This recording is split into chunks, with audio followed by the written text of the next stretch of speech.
2015年6月，在阿富汗的某处公路发生了一起传说飞行器的目击事件。只见装甲车队的右侧上空正赫然悬浮着某种三角飞行器，此时它正慢慢往前飞去。可就在下一秒，飞行器下方灯光快速闪烁，结束的瞬间所指区域发生大爆炸，随后又是接连几道闪光，覆盖地区顿时火光冲天。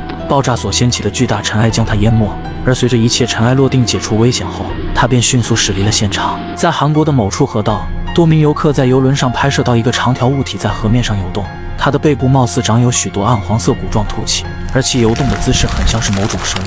可已知的蛇类貌似并没有背部凸起的结构，难道这会是某种未知生物吗？而且如果我们以远处大桥为参照物的话，那么该物体的长度绝对十分惊人。2021年加拿大，一段疑似青蛙转换为蚯蚓的视频开始在网上疯传。仔细看这里，那儿并没有其他生物，甚至没有可以隐藏青蛙的地方。但就在下一秒，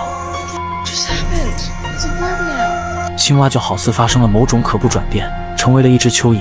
这离奇的景象也引得女人震惊连连，开始小心地凑近观察。可诡异的是，地面上还是只有一只蚯蚓。此类视频多为伪造乌龙，请理性观看。